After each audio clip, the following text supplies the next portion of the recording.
Now this is interesting, radiation pressure. अपन ने बोला था कि फोटोन के पास क्या है, एनर्जी है और मोमेंटम है। अगर फोटोन के पास एनर्जी एंड मोमेंटम है तो फोटोन किसी सरफेस से टकराएगा, दैट मीन्स उस सरफेस को अपना मोमेंटम और एनर्जी क्या करेगा, इंपार्ट करेगा। यस और no, it is coming with very high speed, it has some momentum and some energy, टकराएगा तो एनर्जी और मोमेंटम सरफेस को ट्रांसफर हो जाएगा। तो सरफेस को अगर एनर्जी और मोमेंटम मिल रहा है, दैट मीन्स सरफेस पे फोर्स लगेगा, सरफेस पे प्रेशर लगेगा, एंड यहां पे अपन वही चीज कैलकुलेट करने वाले हैं। ठीक है, तो we are taking very simple example, that is very simple case. Surface is perfectly absorbing. तो सरफेस क्या करेगा, सारा का सारा मोमेंटम क्या करने वाला है, एब्जॉर्ब करने वाला है। तो ये हमारा सरफेस, फोटोन आ रहा है और आई शुड से एक बीम ऑफ लाइट आ रही है। ठीक है, लाइट की इंटेंसिटी आई ले लेते हैं और उसका एरिया ए ले लेते हैं। तो पार क्या हो जाएगा बेटा, पार क्या होता है, इंटेंसिटी होता है energy per unit area per unit time, power होता है एनर्जी पर यूनिट टाइम। तो इंटेंसिटी और एरिया को मल्टीप्लाई करेंगे, this is per unit area per unit time, area से मल्टीप्लाई करेंगे तो this is energy per unit time. तो ये पार है सोर्स की। नाउ मान लेते हैं कि वेवलेंथ लैम्डा है। ठीक है, जो भी सोर्स है उसका वेवलेंथ लैम्डा है। तो क्या आप मेरे को बता सकते हो what is the momentum of one photon? Momentum of one photon is easy, nothing but h by lambda. बताइए, क्या बता सकते हो the number of photon striking per unit time? तो कैसे कैलकुलेट करते हैं, यूनिटरी मेथड याद रखना। What is the energy striking per unit time? Energy striking per unit time is power, that is IA. What is the energy of one photon? Energy of one photon, hc by lambda। दोनों का ratio ले लेंगे, क्या number of photon मिल जाएगा, क्या मिल जाएगा ना, पर यूनिट टाइम, जो भी सारे फोटोन आ रहे हैं। तो IA, sorry let me change colour, IA upon hc by lambda. This is the energy per unit time and this is the energy of one photon. तो ये आ जाएगा number of photon striking per unit time. Okay, photon इस momentum से आया, photon absorb हो गया, तो final momentum क्या हो गया उसका, जीरो हो गया। पहले ये था, बाद में जीरो हो गया क्योंकि कंप्लीटली एब्जॉर्बिंग सरफेस है। तो चेंज इन मोमेंटम कितना आ गया, यही आ गया, और ये सारा का सारा किसको ट्रांसफर हो गया, सरफेस को। तो total momentum transfer in unit time क्या हो जाएगा, momentum of one photon into number of photon. इन दोनों को अपन को मल्टीप्लाई करना पड़ेगा। तो h by lambda into IA upon hc by lambda. बहुत ही इंटरेस्टिंग चीज होने वाली है यहां पे, h और लैम्डा दोनों कैंसिल हो जाएंगे, IA बाई c, h और लैम्डा दोनों ही कैंसिल हो जाएंगे। Very very interesting thing, doesn't matter जो फोटोन्स आ रहे हैं उनका वेवलेंथ क्या है, रेड कलर है, ब्लू कलर है, कैसा भी कलर है, डजेंट मैटर। क्या मैटर करता है, केवल और केवल उसकी पार कितनी है, IA by C, only par is mattering, intensity and area. Okay, so this what is this value, momentum transfer in unit time, this is force, तो force is nothing but IA by C। ध्यान रखना, एक simple सा question बन सकता है कि एक सरफेस है, ठीक है, उस पे पार P की टॉर्च शाइन कर रहे हैं, एक रेड कलर की है, एक ब्लू कलर की है, ठीक है, एंड आपसे पूछा जाए इन which case force on the surface will be greater, answer क्या होगा, force will be same in both the cases because force depends on only I into ए, पार लिख सकते हैं, पार ऑफ द सोर्स, ठीक है, it does not depend what is the wavelength of the source. Okay, what is the pressure, pressure is force upon area, so area A से divide कर सकते हैं अपन, ठीक है। तो अपन यहां पे ये मान के चल रहे हैं कि ये जो इंसिडेंस है दैट इज परपेंडिकुलर इंसिडेंस हो रहा है, ठीक है, परपेंडिकुलर इंसिडेंस हो रहा है, तो force will be IA by C and pressure will be force upon area, तो ए से डिवाइड कर देंगे तो I by C।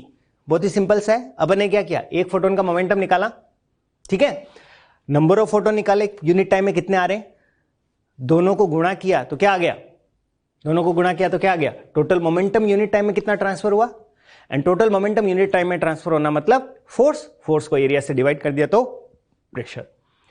This was perfectly absorbing surface. What happens if surface is perfectly reflecting. ठीक है, रिफ्लेक्टिंग होगा तो क्या होगा बेटा, रिफ्लेक्टिंग होगा तो क्या होगा, फोटोन आएगा वापस चला जाएगा, जिस मोमेंटम से आया था उसी मोमेंटम से चला जाएगा, right. So momentum of one photon is still h by lambda, but if I ask change in momentum, ये क्या होगा, याद है ना, थोड़ी देर पहले बताया था कि momentum is a vector quantity, momentum is a vector quantity. h by lambda से आया, h by lambda से चला गया, change in momentum 2h by lambda, zero नहीं होगा. Momentum is a vector quantity, ये माइनस आई कैप है, ये आई कैप है, तो चेंज इन मोमेंटम क्या होगा, 2h by lambda. तो एक फोटोन ने क्या किया, इतना मोमेंटम चेंज हुआ, और ये सारा का सारा मोमेंटम किसको ट्रांसफर हुआ, वॉल को, 2h by lambda. Okay, number of photon striking per unit time ये सेम ही रहने वाला है जो लास्ट टाइम था, IA upon HC by lambda. ठीक है, तो total number of photon striking per unit time is going to remain same. मैं एक बार फिर से बता देता हूं, total number of photon striking per unit time कैसे निकालेंगे, total energy per unit time निकाल लो और उसमें किसका भाग दे दो, एक फोटोन की एनर्जी का भाग दे दो, तो IA upon HC by lambda. Again अपन यहां पे क्या मान रहे हैं, नॉर्मल इंसिडेंस है. ठीक है, तो जो भी मोमेंटम है वो क्या होगा, पहले भी परपेंडिकुलर था और बाद में भी सरफेस के परपेंडिकुलर है, अदरवाइज कंपोनेंट आएगा. टोटल मोमेंटम ट्रांसफर दोनों को मल्टीप्लाई कर लो तो इस बार क्या आ जाएगा, 2 टाइम्स फैक्टर आ जाएगा, 2 टाइम्स IA by C. ठीक है, because there is a factor of 2 here. तो मोमेंटम ट्रांसफर पर unit time is called force, तो दिस इज द फोर्स, और IA को अगर आप P लिखना चाहोगे तो P लिख सकते हो, P is the par, and pressure this time will be 2I by C. आ गया समझ में. परफेक्टली रिफ्लेक्टिंग में there is a factor of 2, perfectly absorbing में there is A factor of 1, क्योंकि उसमें h by lambda आएगा. ओके, नाउ क्वेश्चंस जो आता है मोमेंटम ट्रांसफर से या फोर्स से, ठीक है, रेडिएशन फोर्स से, तो वो किस तरह से आता है देखते हैं. दे रखा है रेडिएशन की इंटेंसिटी इतनी है, वेवलेंथ इतनी है, incident normally on the surface, because अपन के पास जो फॉर्मूला है वो नॉर्मल के लिए है, ठीक, नॉर्मल इंसिडेंस के लिए है, एरिया दे रखा है. ठीक है, और आपको कैलकुलेट क्या करना है, फोर्स कैलकुलेट करना है. 100% एब्जॉर्प्शन, 100% रिफ्लेक्शन. तो इसमें कौन सा फॉर्मूला आएगा, IA by C आएगा. इसमें कौन सा फॉर्मूला आएगा, 2IA by C. क्या आप कैलकुलेट कर सकते हो इसको, I दे रखा है, A दे रखा है, C आपको पता है, तो कितना आ जाएगा, 100 इंटू 3 इंटू 10⁸ मीटर पर सेकेंड, सॉरी, ठीक है, सारी SI यूनिट है, दिस इज वाट पर metre square, this is metre square, तो this is what and metre पर सेकेंड, तो ये फोर्स की यूनिट बन जाएगी. So this will be about 10⁻⁶ unit, unit मतलब Newton. Okay, so this is the case with 100% absorption, 100% reflection में 2 का फैक्टर आ जाएगा. सो this is going to be 2 into 10⁻⁶ newton. Calculation करने की कोई जरूरत नहीं है, बस इसका डबल करना है. 70% reflection, how do you do, 70% reflection, how do you do. 70% reflection का मतलब है कि 100 फोटोन में से 30% फोटोन क्या हो रहे हैं, एब्जॉर्ब हो रहे हैं, 30% फोटोन क्या हो रहे हैं, एब्जॉर्ब हो रहे हैं, और 70% फोटोन रिफ्लेक्ट हो रहे हैं. तो कहानी यही है, 30% फोटोन एब्जॉर्ब हो रहे हैं, तो 30% फोटोन जो हैं वो कितना मोमेंटम चेंज देखेंगे, h by lambda. 70% फोटोन है, वो कितना मोमेंटम चेंज देखेंगे, 2h by lambda. तो 30% फोटोन, अब समझ में आ गया होगा तुम्हें, 30% फोटोन के लिए ये फॉर्मूला लगेगा, 70% फोटोन के लिए ये फॉर्मूला लगेगा. कैलकुलेशन बहुत ही आसान है, 30% के लिए कौन सा लगेगा बेटा? IA/C, जो एब्जॉर्ब हो गए, और 70% के लिए 2IA/C। तो आप इसको देख लो तो कितना आ जाएगा? 0.3 और 1.4, 1.7 IA/C। सैनिटी चेक आप ऐसे कर सकते हो, जो भी आंसर आएगा वो इससे बड़ा होगा और इससे छोटा होगा। ओके, सो इस तरह से अपन क्वेश्चंस करते हैं, ठीक है। ओके बच्चों, अब फोटो इलेक्ट्रिक इफेक्ट को अपन डिटेल में पढ़ते हैं और इसको अपन समझाएंगे फोटोन थ्योरी से, जिसको अपन पहले से ही पढ़ चुके हैं, ठीक है। तो फोटोन थ्योरी आपको क्लियर हो जानी चाहिए। अब अपन फोटो इलेक्ट्रिक इफेक्ट पे चलते हैं, राइट। तो फोटो इलेक्ट्रिक इफेक्ट की जो प्रोसेस है मैं बता देता हूँ। लाइट आती है सरफेस पे, ठीक है, सरफेस को एनर्जी देती है, दैट मीन्स वो एनर्जी इलेक्ट्रॉन एक्सेप्ट करते हैं और वो अगर एनर्जी सफिशिएंट है तो इलेक्ट्रॉन वहां से इजेक्ट हो जाते हैं, ठीक है। सो जो लाइट है, लाइट कोई भी रैंडम फ्रीक्वेंसी की नहीं हो सकती या रैंडम वेवलेंथ की नहीं हो सकती, वो सूटेबल होनी चाहिए, ठीक है। क्योंकि आपको पता है कि जब ये जो फोटोन्स आ रहे हैं, लाइट के फोटोन्स आ रहे हैं, उनकी एनर्जी किससे ज्यादा होगी? वर्क फंक्शन से ज्यादा होगी, तभी क्या होगा? यहां से इलेक्ट्रॉन बाहर निकल सकते हैं। मैंने वर्क फंक्शन बताया था। वर्क फंक्शन क्या था? वो मिनिमम एनर्जी जो रिस्पॉन्सिबल है कि इलेक्ट्रॉन को यहां से इजेक्ट करा सके, तो उसको अपन ने फाई नॉट से डिनोट किया था, right. So every light can not knock out the electron from the surface. Every light cannot knock out the electron from the surface. Light should be of suitable frequency or suitable wavelength. अगर light suitable frequency या suitable wavelength की होगी तो उनके जो photons है उनमें energy sufficient होगी और वो इलेक्ट्रॉन को यहां से इजेक्ट कर सकते हैं। तो the word suitable is important in the definition. So if you ever write the definition, you should not write without the word suitable, ठीक है। तो when light of suitable wavelength falls on the surface, suitable frequency falls on the surface, then electron may get ejected from the surface, and this process is called photoelectric effect. Okay, तो ये जो surface होते हैं, इन surface को अपन photo sensitive material बोल सकते हैं, ठीक है। और फोटो सेंसिटिव मटेरियल जनरली क्या होते हैं? अल्कली मेटल्स होते हैं। So these are the alkali metals, right. You know chemistry better than me, right. These are alkali metal and of course zinc, cadmium, right. ये लोग भी फोटो इलेक्ट्रिक इफेक्ट दिखाते हैं। एंड जो इलेक्ट्रॉन निकलते हैं उनको अपन क्या बोलते हैं? फोटो इलेक्ट्रॉन, ठीक है। ये क्लियर हो जाना चाहिए। When light of suitable frequency या सूटेबल वेवलेंथ, अगर लाइट सूटेबल फ्रीक्वेंसी वेवलेंथ की होगी तभी उनमें जो फोटोन होंगे उनकी एनर्जी क्या होगी? सफिशिएंट होगी। फोटोन की एनर्जी कैसे लिखता है? hc/λ या फिर hν, इसी से तो लिखते हैं, राइट। hc/λ या hν से लिखते हैं। तो अगर ये एनर्जी सूटेबल होगी, सफिशिएंट होगी, वर्क फंक्शन से ज्यादा होगी, तभी इलेक्ट्रॉन यहां से बाहर निकलेंगे। तो इसका मतलब क्या होगा कि जो फोटो इलेक्ट्रिक इफेक्ट होगा ना, वो हर कोई वेवलेंथ या हर कोई फ्रीक्वेंसी पे नहीं होगा। हर कोई वेवलेंथ या हर कोई फ्रीक्वेंसी पे नहीं होगा। कैसे? देख, फ्रीक्वेंसी बढ़ेगी ना तो क्या होगा? एनर्जी बढ़ेगी। फ्रीक्वेंसी बढ़ेगी तो फोटोन की एनर्जी बढ़ेगी। That means there will be minimum frequency below which photo electric effect will not occur, और उस फ्रीक्वेंसी का नाम होगा थ्रेशोल्ड फ्रीक्वेंसी। समझे मेरी बात? जैसे जैसे फ्रीक्वेंसी बढ़ेगी एनर्जी बढ़ेगी।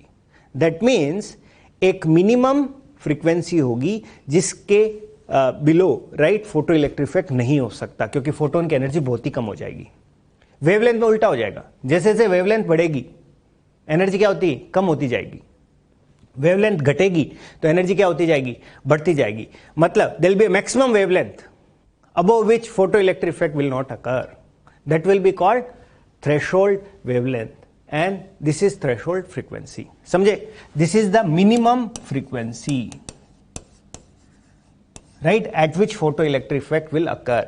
या फिर थ्रेशोल्ड फ्रीक्वेंसी के नीचे फोटो इलेक्ट्रिक इफेक्ट नहीं हो सकता। Similarly this will be the maximum wavelength eight which photo electric effect will occur, या फिर इस वेवलेंथ से ऊपर फोटो इलेक्ट्रिक इफेक्ट नहीं हो सकता। सो this is minimum frequency, that is threshold frequency, maximum wavelength that is threshold wavelength. तो अगर फोटो इलेक्ट्रिक इफेक्ट होना है ना, तो इस थ्रेशोल्ड वेवलेंथ से कम वेवलेंथ की लाइट अपन शाइन करेंगे तो उसकी एनर्जी वर्क फंक्शन से ज्यादा होगी और इलेक्ट्रॉन बाहर निकल जाएगा, ठीक है। सिमिलरली अगर फ्रीक्वेंसी किससे ज़्यादा है, थ्रेशोल्ड फ्रीक्वेंसी से ज़्यादा है, तो ये जो फोटोन है उसकी एनर्जी किससे ज़्यादा होगी, वर्क फंक्शन से ज़्यादा होगी, ठीक है, और इलेक्ट्रॉन यहाँ से बाहर निकल सकता है। समझ में आ गया? थ्रेशोल्ड फ्रीक्वेंसी, थ्रेशोल्ड वेवलेंथ का कंसेप्ट समझ में आ जाना चाहिए। अच्छा, ये कैलकुलेट कैसे करेंगे थ्रेशोल्ड फ्रीक्वेंसी या थ्रेशोल्ड वेवलेंथ? वर्क फंक्शन आपको दिया हुआ रहेगा। वर्क फंक्शन जनरली जो होता है वो इलेक्ट्रॉन वोल्ट में होता है, ठीक है। वर्क फंक्शन आपको दिया हुआ रहेगा and once you have work function hc/λ करोगे तो उसके जो करस्पॉन्डिंग वेवलेंथ आएगी that will be the threshold wavelength.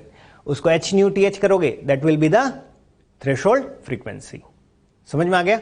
ठीक है। तो जनरली वर्क फंक्शन होता है वो इलेक्ट्रॉन वोल्ट में होता है। जैसे मान लो मैं एग्जांपल के लिए लूं, ठीक है, नंबर आपको याद नहीं रखने, जैसे सीजियम के लिए लगभग 2 इलेक्ट्रॉन वोल्ट होता है, अप्रोक्सीमेटली 2 इलेक्ट्रॉन वोल्ट होता है।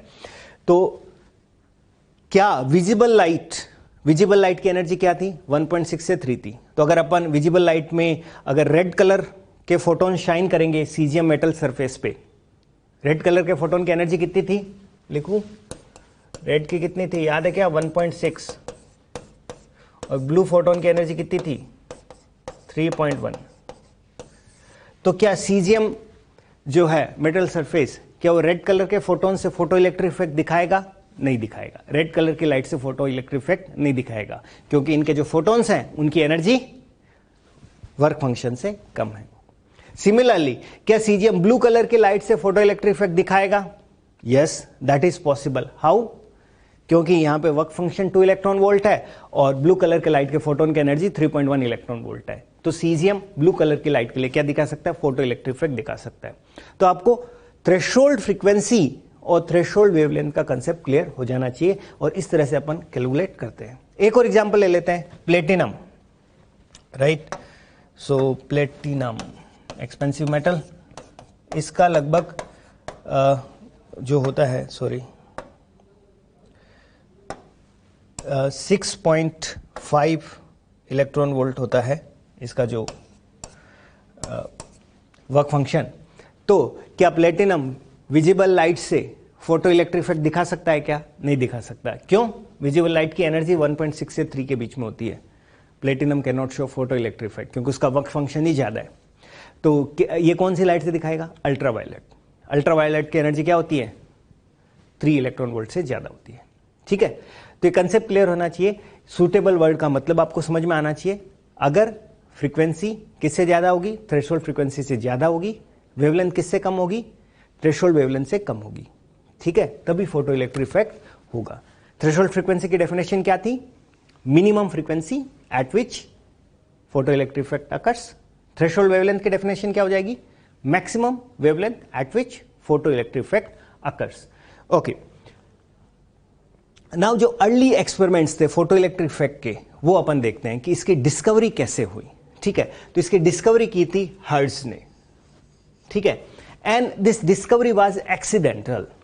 That means Hertz was doing some other experiment and the outcome was that he figured out there is something called photoelectric effect. वो कुछ और ही एक्सपेरिमेंट पे काम कर रहे थे एंड उसके कारण एक्सीडेंटल डिस्कवरी फोटोइलेक्ट्रिक इफेक्ट की। तो if somebody ask you who discovered photoelectric effect, it will be hertz. लेकिन काम जो फोटोइलेक्ट्रिक इफेक्ट पे हर्ट्ज ने नहीं किया था, वो उनके असिस्टेंट ने किया था। तो मैं उसको समझाता हूं। तो ये हर्ट्ज का अरेंजमेंट था एंड इस अरेंजमेंट को आप कैसे समझोगे देखते हैं। क्या आपने ईएम वेव पढ़ा है?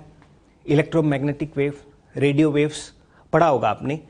एंड अच्छा, अगर आपने नहीं भी पढ़ा है, ठीक है, आप ऐसा सोचो, क्या आज का जो कम्युनिकेशन है, कम्युनिकेशन जो भी है, like you are calling your parents, right, you are calling somebody और you are watching this video lecture, right, online, right. So basically आज का जो भी कम्युनिकेशन है, क्या वो सारा का सारा वायरलेस है या नहीं है?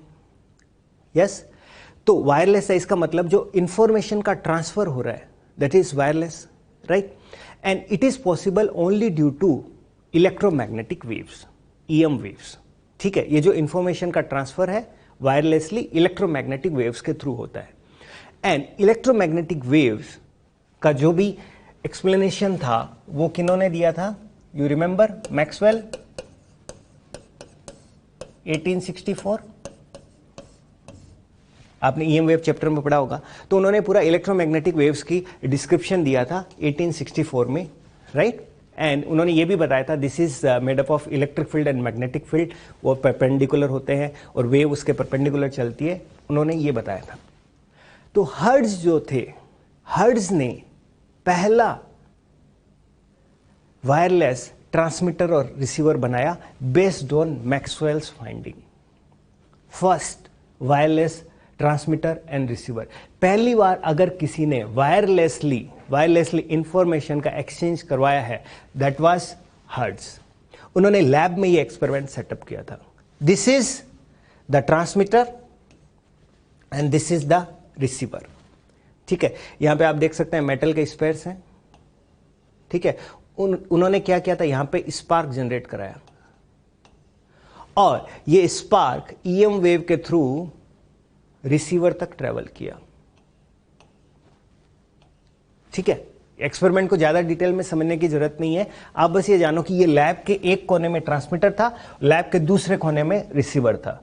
उन्होंने ट्रांसमीटर पे क्या किया, स्पार्क जनरेट कराया यूजिंग सम हाई वोल्टेज। यहां पे हाई वोल्टेज से स्पार्क जनरेट कराया और ये स्पार्क ट्रेवल करके कहां तक पहुंचा, रिसीवर तक पहुंचा जो लैब के दूसरे कोने में। तो इंफॉर्मेशन वायरलेसली यहां से यहां ट्रेवल की। ठीक है, ये तो वो एक्सपेरिमेंट कर रहे थे, he was experimenting on radio waves. But उन्होंने देखा कि जब इस स्पार्क पे मैं यूवी लाइट शाइन करता हूं, अल्ट्रावायलेट लाइट मतलब हाई एनर्जी की रेडिएशन में इस पे शाइन करता हूं, तो स्पार्क का साइज बड़ा हो जाता है। स्पार्क का साइज बड़ा हो जाता है। दैट मीन्स जो लाइट शाइन कर रहे हैं, लाइट क्या कर रही है, करंट का फ्लो, ये मेटल रिंग है, स्पार्क बड़ा होने का मतलब है द अमाउंट ऑफ करंट क्या हो गया, बढ़ गया। तो ये मेटल रिंग में करंट बढ़ गया। दैट मीन्स लाइट जो है, this light is helping flow of current, और ऐसा बोल सकते हैं यहां से चार्ज पार्टिकल को निकालने में मदद कर रही है। करंट कैसे आएगा, ये एयर गैप है ना, तो यहां से इलेक्ट्रॉन निकल के यहां पे जंप कर रहे होंगे, right.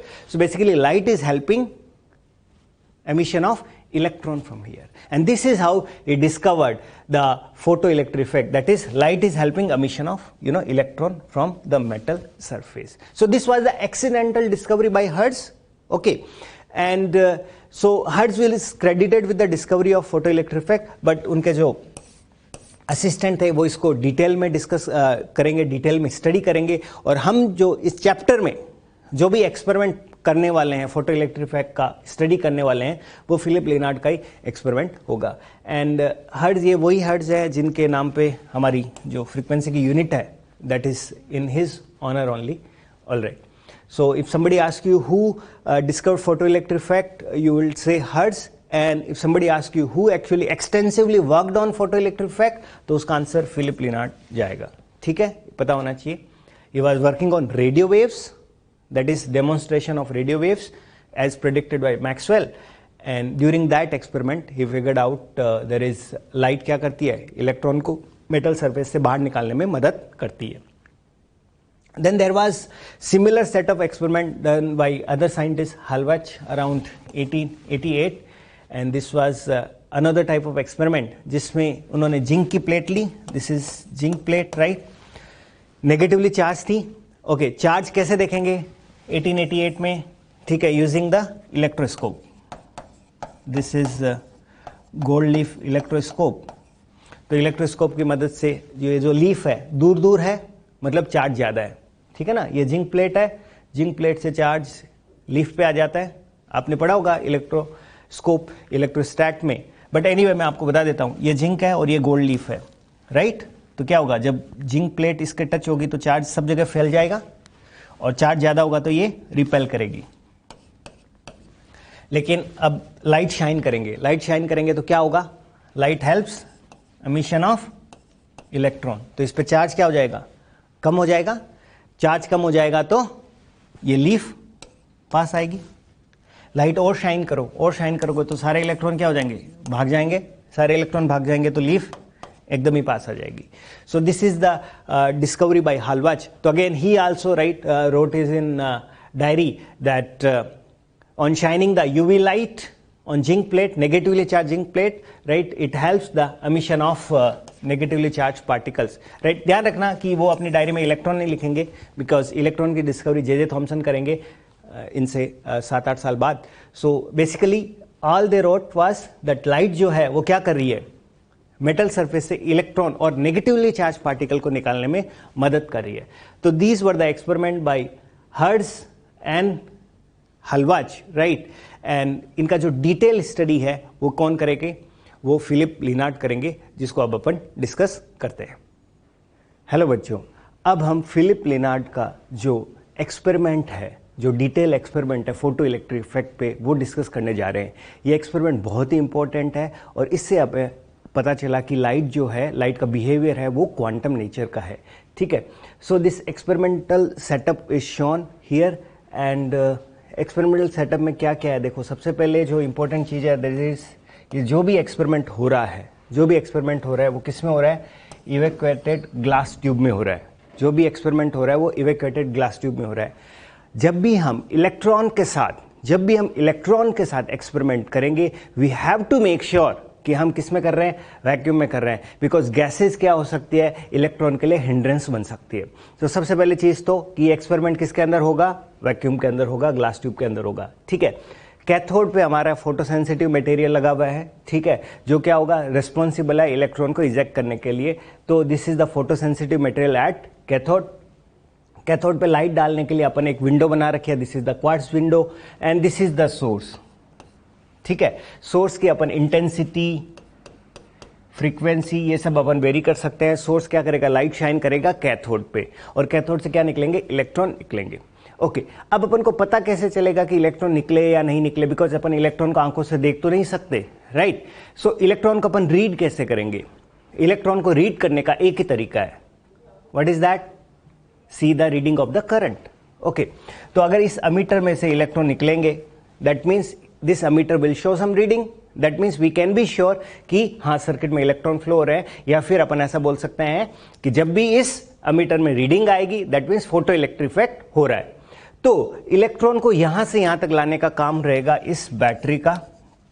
This is variable voltage, जिसको अपन क्या कर सकते हैं, वेरी कर सकते हैं। तो कैथोड से anode, so this is our cathode and this is our anode. Cathode से एनोड तक इलेक्ट्रॉन तभी आएंगे जब there is a voltage between cathode and anode must be positive with respect to cathode, क्योंकि पॉजिटिव होगा तभी तो इन इलेक्ट्रॉन को क्या कर सकता है, वो अट्रैक्ट कर सकता है। समझे आप मेरी बात। तो ये पूरा सेटअप है। तो मैं एक बार आपको रिपीट कर देता हूं कि first of all this thing has to happen in vacuum, right. सो ये जो भी ट्यूब है that is at very low pressure, very low pressure. Okay, cathode पे हमारा फोटोसेंसिटिव मटेरियल लगा हुआ है, ठीक है। कैथोड पे फोटोसेंसिटिव मटेरियल लगा हुआ है, फिर विंडो के थ्रू अपन उस पर लाइट शाइन कर रहे हैं। लाइट शाइन करेंगे तो वहां से इलेक्ट्रॉन इजेक्ट होंगे, वो इलेक्ट्रॉन एनोड की तरफ अट्रैक्ट होंगे। क्यों अट्रैक्ट होंगे, because there is a potential difference between cathode and anode. Anode is positive with respect to cathode, तो इलेक्ट्रॉन अट्रैक्ट होकर इधर आएंगे, इलेक्ट्रॉन इधर आएंगे and then they will flow in the circuit. Once they flow in the circuit, this will show some reading, and if ammeter shows reading, so that ammeter is I have used the word microammeter. So microammeter का मतलब होता है this is very sensitive ammeter. So even very small amount of current it will be able to detect. तो जैसे ही current की reading आएगी we can be sure that photo electric effect हो रहा है। करंट की रीडिंग नहीं आएगी, इसका मतलब there is no photo electric effect. तो ये सिंपल सा सेटअप था। ओके, मैं आपको एक इंटरेस्टिंग सी बात बताता हूँ इस एक्सपेरिमेंट के बारे में, that Philipp Lenard did this experiment right around 1900 and he wasn't able to explain the photoelectric effect. तो एक्सपेरिमेंट फिलिप लिनार्ड करेंगे बट एक्सप्लेनेशन आइंस्टीन करेंगे। But he did a very good experiment, very remarkable experiment. इनके observation बहुत ही अच्छे से इन्होंने लिए थे इस एक्सपेरिमेंट से, तो इसके लिए इनको नोबेल प्राइज दिया जाएगा 1905 में for the experiment, only for the experiment, not for the explanation. He will get a Nobel Prize for the very detailed experiment of photoelectric effect. Explanation Einstein करेंगे 1905 में, and in that year only he will get the Nobel Prize for this detailed experiment. तो अब अपन चलते हैं इनके observation की तरफ जो बहुत ही इंपॉर्टेंट है, और उन ऑब्जर्वेशन से अपन को ये समझना क्या ये भी आप जान लो। उन ऑब्जर्वेशन से अपन को ये समझना है कि लाइट का जो इंटरेक्शन है मैटर के साथ, लाइट का जो इंटरेक्शन है मैटर के साथ, is that following the wave nature और it is following the particle nature. So basically इस एक्सपेरिमेंट के थ्रू हम लाइट के वेव या पार्टिकल नेचर इसको अपन समझने की कोशिश करेंगे, and that is the whole idea of this experiment. Is this clear or not? Okay, चलते हैं. So the first observation, the first most crucial, most important observation was no time lag. क्या मतलब है इसका? इसका मतलब यह है कि जैसे ही यहां पे लाइट आई, जैसे ही अपन ने लाइट शाइन करी कैथोड पे, फोटोसेंसिटिव मटेरियल पे, इलेक्ट्रॉन हाथों हाथ इजेक्ट हो गए. That means as soon as we shine the light on the cathode, there was reading in the emitter. कोई डिले नहीं था. There was no time lag. In fact sometime they ask what was the time lag between this thing. So you should know this was order of nano second. This was the order of nano second, 10⁻⁹ second.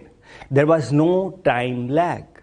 Okay, आप इसको ऐसा समझो कि light गिर रही है metal surface पे, तो इलेक्ट्रॉन क्या नहीं कर रहा. इलेक्ट्रॉन लाइट एनर्जी को इकट्ठा करके और फिर बाहर आने का वेट नहीं कर रहा. अगर लाइट की एनर्जी सफिशिएंट है तो क्या होगा, इलेक्ट्रॉन हाथों हाथ बाहर आ जाएगा. अगर लाइट की एनर्जी सफिशिएंट नहीं है तो electron will never be able to come out.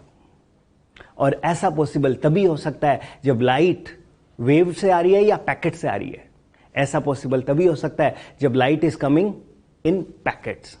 तो आप ऐसा समझो कि electron is receiving the wave packets that is coming from the light. Okay, the packets और फोटोन्स जिनको अपन बोलते हैं, क्वांटा ऑफ एनर्जी जिनको अपन बोलते हैं, तो electron is receiving those packets. अगर उन पैकेट्स की एनर्जी सफिशिएंट है, व्हेन आई से सफिशिएंट मतलब उन पैकेट्स की एनर्जी वर्क फंक्शन से ज्यादा है. अगर उन पैकेट्स की एनर्जी वर्क फंक्शन से ज्यादा है तो electron will come out instantly. लेकिन अगर उन पैकेट्स की एनर्जी वर्क फंक्शन से कम है, they will never be able to come out. Is this clear or not? ठीक है. So the time, no time lag, this observation alone is, guaranteeing us that the wave, the light that is behaving with the matter is not in the wave manner, but it is in the photon manner. Okay, now he did, one more thing. उन्होंने क्या करी, light की intensity कम कर दी. Light की intensity कम कर दी तो क्या होगा? ऐसा नहीं है कि इलेक्ट्रॉन नहीं निकलेगा.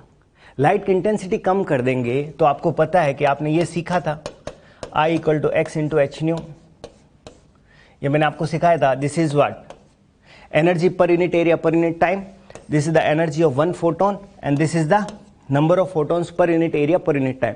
तो लाइट की इंटेंसिटी कम करने से होगा क्या होगा? नंबर ऑफ फोटोन्स पर unit area per unit time कम हो जाएंगे. बट जो एक पैकेट है उसकी एनर्जी सेम ही रहेगी या कम ज्यादा होगी? उसकी एनर्जी सेम ही रहेगी. Only what will change? Number of packets. तो नंबर ऑफ पैकेट चेंज करेंगे, दैट मीन्स जो इलेक्ट्रॉन पार्टिसिपेट करने वाले होंगे उनकी संख्या कम हो जाएगी. दैट मीन्स जो अमीटर था हमारा उसकी रीडिंग कम हो जाएगी, because fewer electron will participate in photo electric process, क्योंकि यहां से जो नंबर ऑफ पैकेट्स आ रहे हैं वो कम हो गए. This is clear or not? So light की इंटेंसिटी कम या ज्यादा करने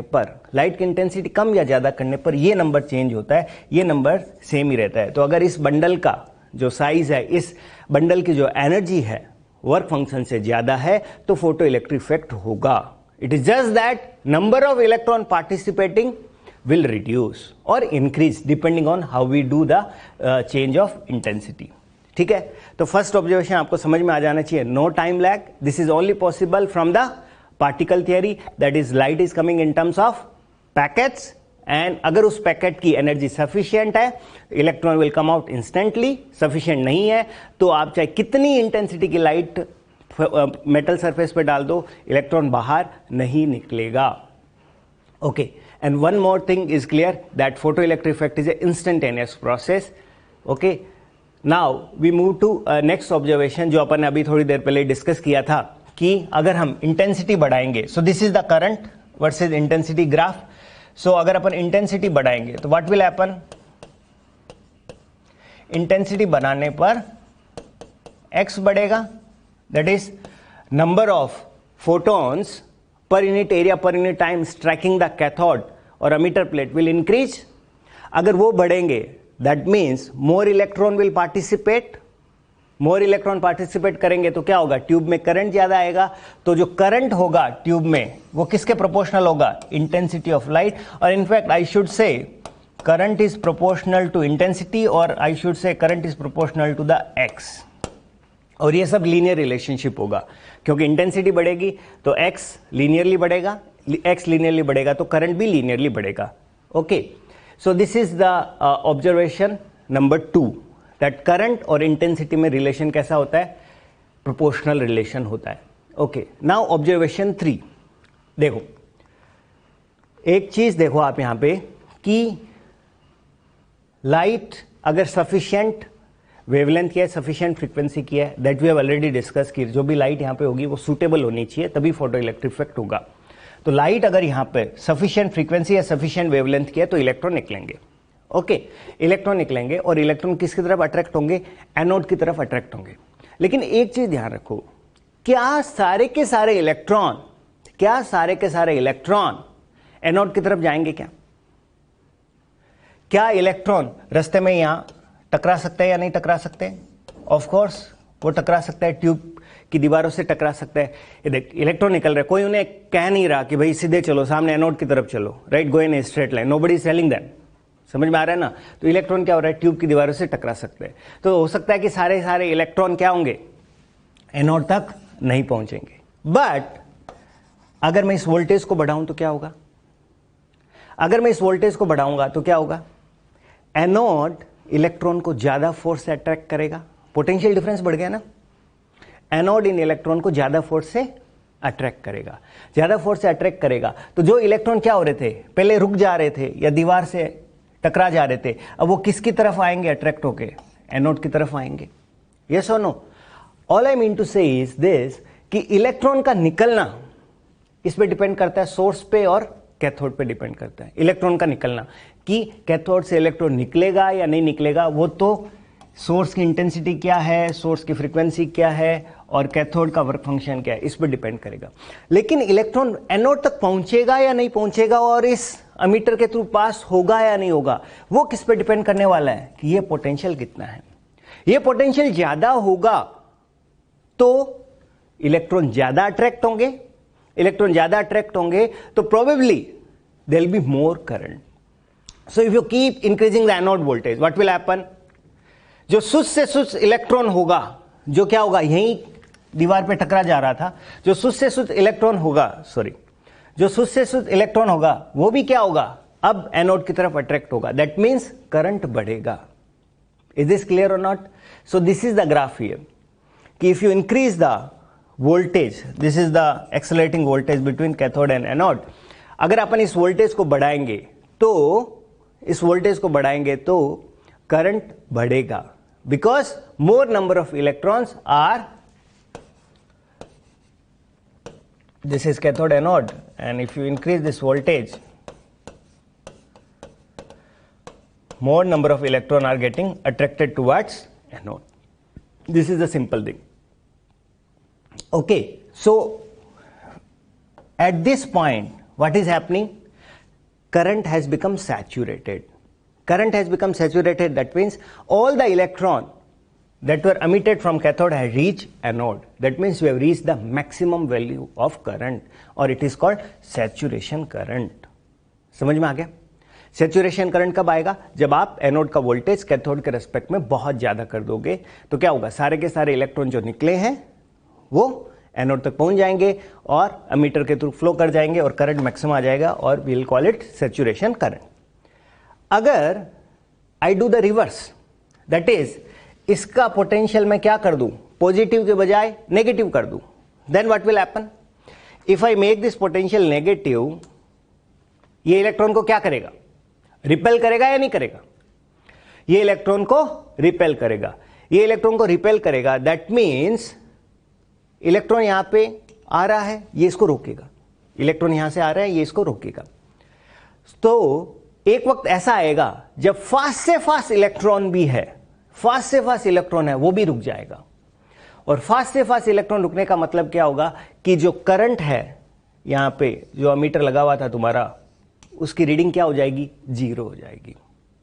ओके, देख पॉजिटिव में करते हैं तब तो क्या होता है, करंट मैक्सिमम हो जाता है, करंट सैचुरेट हो जाता है, सारे के सारे इलेक्ट्रॉन वहां पहुंच जाते हैं और सुस्त से सुस्त इलेक्ट्रॉन भी पहुंच जाता है। लेकिन नेगेटिव में करते हैं तो क्या होता है, फास्ट से फास्ट इलेक्ट्रॉन भी रुक जाता है। फास्ट से फास्ट इलेक्ट्रॉन भी रुकने का मतलब क्या हो गया, करंट कितना हो गया, 0 हो गया। And we are going to call this value of potential as stopping potential. नाम समझ में आ गया ना। स्टॉपिंग पोटेंशियल का मतलब क्या, we are stopping the fastest electron that is coming from cathode.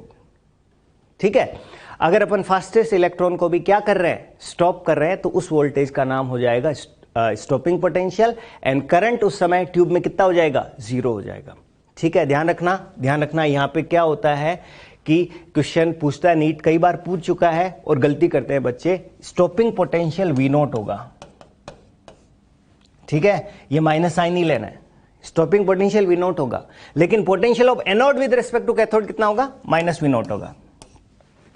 जैसे मान लो आपको क्या बोलते हैं कि यहां -5 वोल्ट लगाते हैं ना, तब क्या होता है, करंट 0 हो जाता है, दैट इज फास्टेस्ट इलेक्ट्रॉन रुक जाता है। तो आप स्टॉपिंग पोटेंशियल क्या बोलोगे, 5 वोल्ट बोलोगे, और potential of anode with respect to cathode क्या बोलोगे, -5 वोल्ट बोलोगे। ठीक है ना, -5 लगाएंगे तब भी करंट 0 होगा। Potential of anode with respect to cathode is -5 volt, stopping potential is 5 volt. Okay, so this is the thing. Now if you repeat this process for different intensity of light, if you repeat this process for different intensity of light, that is keeping the frequency fixed, देखो अपन इसकी क्या change कर सकते हैं, intensity और frequency. तो अभी अपन frequency constant रखने वाले हैं और इंटेंसिटी चेंज करेंगे। ठीक है, और ये प्रोसेस अपन करेंगे, तो ये प्रोसेस करेंगे अपन, तो अपन को कुछ इस तरह का ग्राफ मिलता है। This is intensity I1, this is intensity I2, this is intensity I3, this is increasing intensity। तो जैसे जैसे इंटेंसिटी बढ़ाएंगे, ये अपन को पहले से ही क्लियर है कि जैसे जैसे इंटेंसिटी बढ़ाएंगे तो फोटो करंट क्या होगा, बढ़ेगा। तो of course I3 is more intense then I2 then I1। But what was the interesting thing that we figured out, कि स्टॉपिंग पोटेंशियल क्या नहीं होता, चेंज नहीं होता, अगर आप केवल और केवल क्या चेंज करते हो, लाइट की intensity. So if we just change the intensity of light, keeping frequency fixed, then stopping potential does not change, and it gives you a very remarkable insight. ये आपको एक नई चीज बताता है। कैसे, देखो ये कैथोड था तुम्हारा, ये एनोड था।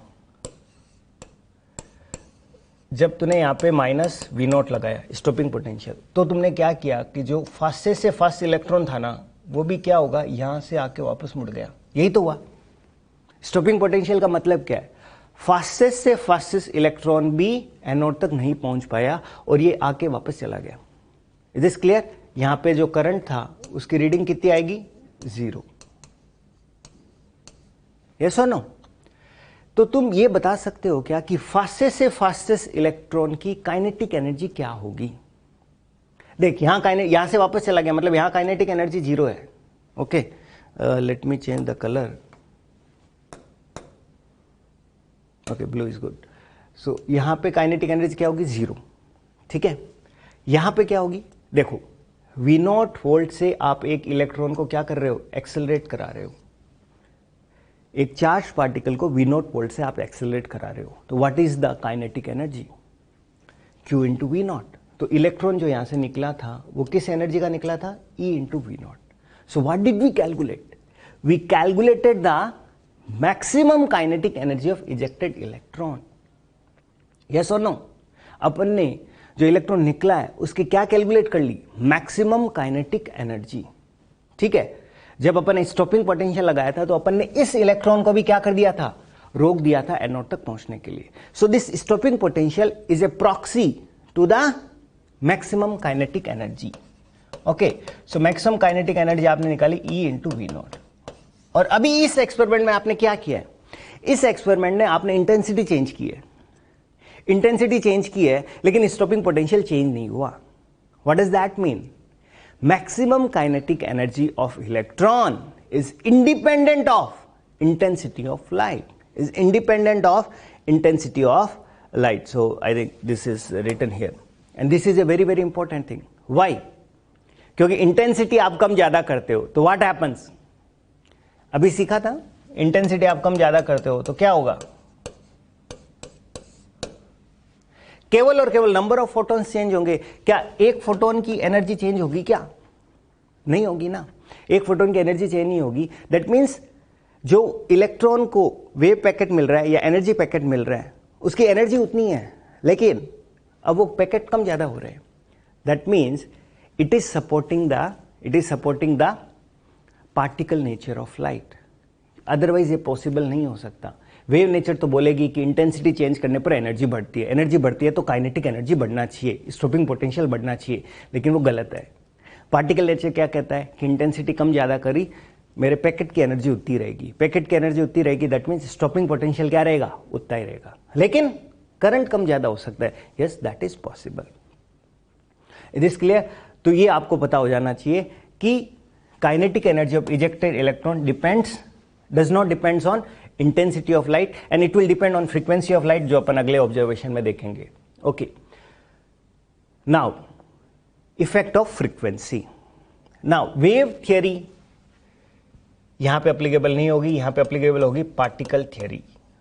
पार्टिकल थियरी क्या कहती है कि अब अगर आप फ्रीक्वेंसी बढ़ाओगे तो क्या होगा, एक फोटोन, एक पैकेट की एनर्जी क्या होगी, बढ़ेगी। ठीक है, नंबर ऑफ पैकेट्स को एक बार आप भूल जाओ, जो इंडिविजुअल पैकेट आ रहा है उस पैकेट की एनर्जी बढ़ेगी। दैट मीन्स अब जो इलेक्ट्रॉन पे लाइट गिर रही है उसमें जो पैकेट आ रहा है उस पैकेट की एनर्जी ज्यादा है, तो that means electron will receive more energy and it will come out with more energy. तो अगर इलेक्ट्रॉन ज्यादा एनर्जी के साथ बाहर आएगा तो उसको रोकने के लिए भी जो स्टॉपिंग पोटेंशियल लगाना पड़ेगा वो बढ़ेगा या नहीं बढ़ेगा, बढ़ेगा। And that is what we saw. अपन ने ये देखा कि अगर मैं क्या चेंज करता हूं, फ्रीक्वेंसी चेंज करता हूं, तो we get different stopping potential for different frequency. Frequency बढ़ाते हैं तो स्टॉपिंग पोटेंशियल बढ़ता है, फ्रीक्वेंसी बढ़ाया स्टॉपिंग पोटेंशियल बढ़ा। देखो V3 सबसे ज्यादा है, ν3 सबसे ज्यादा है, तो स्टॉपिंग पोटेंशियल 3 भी सबसे ज्यादा है। And this is how it works. Stopping potential frequency के साथ बढ़ता है, right, and it again supports the particle nature of light, quantum nature of light. Okay, now what scientists did, right, what Philip Lenard did, he did one more thing, that let's try to find relation between stopping potential and frequency। तो उन्होंने क्या किया, एक graph बनाया, stopping potential versus frequency, and he made the graph for different metals। ठीक है, and interestingly this graph came out to be straight line। ठीक है, स्ट्रेट लाइन दिख रहा है आपको, stopping potential versus incident frequency for metal 1 and metal 2, it came out to be straight line, and for different metal the slope was same, straight line with same slope. ये slope की value क्या होगी क्या नहीं होगी वो Lenard ने नहीं किया था। Lenard only gave all this observation, in observation को समझाएंगे Einstein, and since this graph is linear, this graph is linear, Einstein will be able to explain it very easily, and we'll see that the people will start accepting the photon theory of light, or people will start accepting the quantum nature of light। ठीक है, तो वो अपन discuss करेंगे, but आपको ये समझ में आना चाहिए कि लिनार्ड ने केवल और केवल क्या किया था, ऑब्जर्वेशन किए थे, ऑब्जर्वेशन को बहुत ही डिटेल में उन्होंने एक्सप्लेन किया था। ठीक है, बट वो फोटो इलेक्ट्रिक इफेक्ट को एक्सप्लेन नहीं कर पाए थे। Okay, I'll repeat all the observations for you। This is the setup, vacuum tube, cathode होगा, लाइट सोर्स होगा, इलेक्ट्रॉन निकलेगा या नहीं निकलेगा किस पे डिपेंड करेगा, लाइट सोर्स की फ्रीक्वेंसी इंटेंसिटी क्या है, और कैथोड पे कौन सा फोटो सेंसिटिव मटेरियल रखा गया है। सारा का सारा सेटअप वैक्यूम ट्यूब में होगा। इलेक्ट्रॉन एनोड तक पहुंचेंगे, उसका काम इस पोटेंशियल का होगा, राइट, और यहां पे पहुंचेंगे तो सर्किट से पास करेंगे and there will be reading. Okay, first observation जो बहुत ही क्रूशियल था, that is there is was no time lag. जैसे ही लाइट आई वैसे ही इलेक्ट्रॉन निकल गए, जैसे ही लाइट आई वैसे ही अमीटर में रीडिंग आई, लाइट की इंटेंसिटी कम कर दो, ज़्यादा कर दो, अगर इलेक्ट्रॉन को निकलना है तो हाथों हाथ निकलेगा, वो वेट नहीं करेगा. Second thing was, if you increase the intensity that means you are increasing the number of photons. तो अगर आप नंबर ऑफ फोटॉन्स बढ़ा रहे हैं that means current will increase, more electron will participate in the photo electric effect. And अगर आप anode का voltage बढ़ा रहे हैं तो व्हाट इज हैपनिंग, आप सुस्त से सुस्त इलेक्ट्रॉन को भी क्या कर रहे हैं, अट्रैक्ट कर रहे हैं, सुस्त से सुस्त इलेक्ट्रॉन को भी अट्रैक्ट कर रहे हैं, तो करंट मैक्सिमम हो जाएगा, that is called saturation photo current. लेकिन अगर आप एनोड का वोल्टेज कम कर रहे हैं तो आप फास्ट से फास्ट इलेक्ट्रॉन को भी रोक रहे हैं. अगर आप फास्ट से फास्ट इलेक्ट्रॉन को भी रोक रहे हैं दैट मीन्स करंट जीरो हो जाएगा, और जिस वोल्टेज पे करंट जीरो हो जाएगा we are going to call that stopping potential. And stopping potential is a proxy to the maximum kinetic energy of ejected electron. Charge को V0 से multiply कर दो तो Q into V0 will be the maximum kinetic energy of ejected electron. And फिर अपन ने देखा कि ये जो एक्सपेरिमेंट है डिफरेंट इंटेंसिटी ऑफ लाइट के साथ किया तो स्टॉपिंग पोटेंशियल चेंज नहीं हुआ. Stopping potential does not change with the intensity of light. That means light is coming in photons and only the number of photons are changing but energy of each photon is fixed. So electrons are coming out with same maximum kinetic energy. But of course current कम ज़्यादा होगा क्योंकि light की intensity कम ज़्यादा हुई है तो number of photons कम ज़्यादा हुए हैं. Stopping potential does not depend on intensity of light. Okay, but then we change the frequency. Frequency change करेंगे तो ईच पैकेट की एनर्जी क्या हो जाएगी, बढ़ जाएगी. Now electron will receive more energy. If electron will receive more energy then it will come out with more energy. और electron ज्यादा एनर्जी के साथ बाहर आएगा तो उसको रोकने के लिए भी स्टॉपिंग पोटेंशियल ज्यादा लगाना पड़ेगा. तो जैसे जैसे फ्रीक्वेंसी बढ़ती है स्टॉपिंग पोटेंशियल भी बढ़ता है.